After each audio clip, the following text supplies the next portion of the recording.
Assalamualaikum warahmatullahi wabarakatuh. Saya Muhammad Iqbal Rizky Ramadan, Prodi Komunikasi dengan Islam, Institut Agama Islam Taski. Pada video kali ini, saya akan membahas seputar salah satu materi, yaitu teori komunikasi dengan judul disonansi kognitif.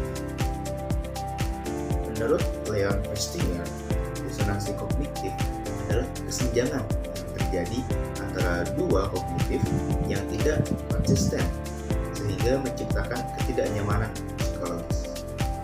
Teori disonansi kognitif itu,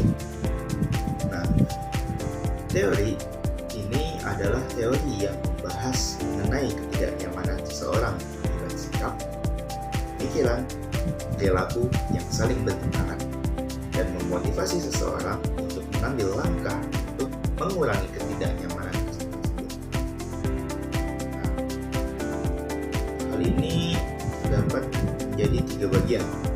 Pertama ada consonant relationship, yang kedua ada dissonant relationship, yang terakhir ada irrelevant relationship.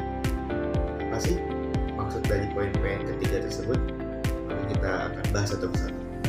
Pertama, yaitu consonant relationship, yaitu ketika terdapat dua atau lebih elemen dalam diri manusia yang saling seimbang. Contohnya, saya adalah seorang mahasiswa baru yang mampu belajar mandiri, dan saya ternyata belajar dengan sungguh-sungguh. Dengan hasil bukti nyatanya, tugas saya mengumpulkan dengan waktu, dikerjakan dengan bertanggung jawab. Maka saya ini termasuk menjadi konsistensi dalam diri saya tersebut adalah kepercayaan dengan kenyataan hal yang terjadi. Selanjutnya ada dissonant relationship, yaitu ketika terdapat dua atau lebih elemen dari dalam diri manusia yang tidak seimbang. Kalau yang pertama itu seimbang, kalau yang sekarang tidak seimbang atau bertolak belakang.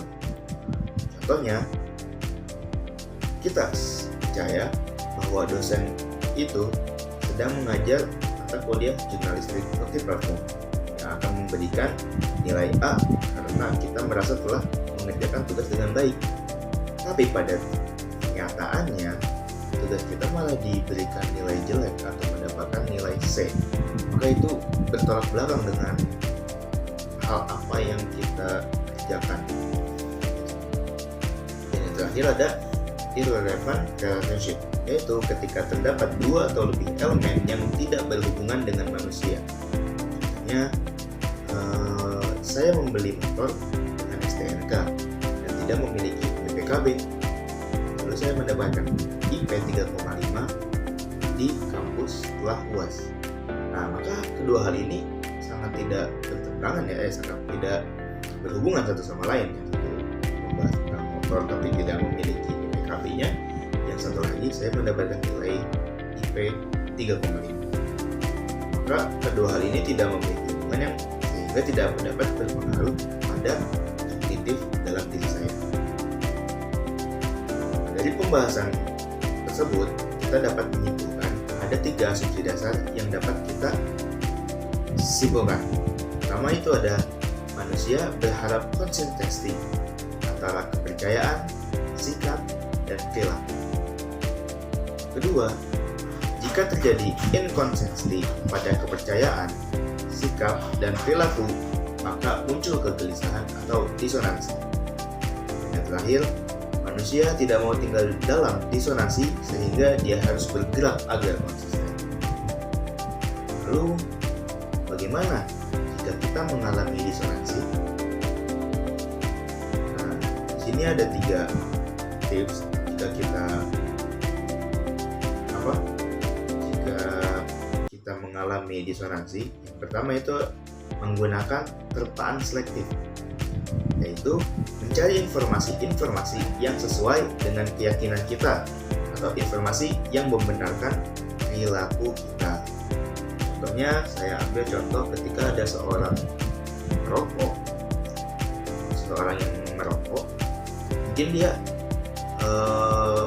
orang yang merokok ini tuh mencari sebuah artikel atau sebuah penelitian yang mana menunjukkan bahwasannya merokok itu tidak begitu berbahaya atau malah memiliki manfaat tertentu. Kalau orang yang merokok ini cenderung akan membagikan informasi-informasinya kepada teman-teman dia untuk membenarkan kebiasaan merokok itu, dan mereka itu mengabaikan penelitian lainnya yang menunjukkan bahwasannya merokok itu berbahaya. Nah, kedua, ada yang namanya orang yang memiliki disonansi akan perhatian selektif. Nah, secara konsisten ini bakal terus membaca dan mendengarkan menonton informasi yang konsisten. Misalnya, ada seseorang penggemar olahraga mungkin hanya mengikuti berita dan analisis tentang tim kesayangannya. Meskipun dia kritik atau berita itu negatif tentang performa tim tersebut, dia tidak akan terus mencari informasi yang mendukung keyakinan bahwa tim yang dia support itu adalah tim yang paling terbaik dan mengabaikan fakta yang bertentangan. Jadi berkata dia karena sudah cinta sama tim tersebut, sudah support dengan tim tersebut, meskipun mau baik mau buruk, dia pasti akan mencari poin-poin baiknya dan dia mengabaikan, dan mau kalah sedang ini dia akan mencari pembelaan. Terakhir ada disonansi, dapat dikurangi dengan interpretasi selektif. Mana seseorang yang menganggap informasi-informasi ambigu jadi informasi yang sesuai dengan keyakinannya. Ambil contoh, ada seseorang yang memiliki keyakinan bahwa makan vegetarian itu lebih sehat.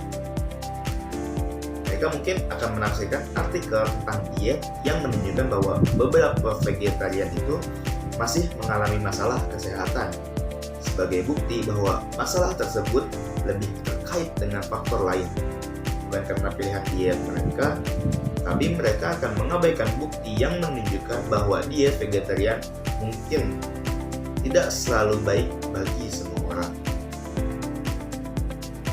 Mungkin sekian dari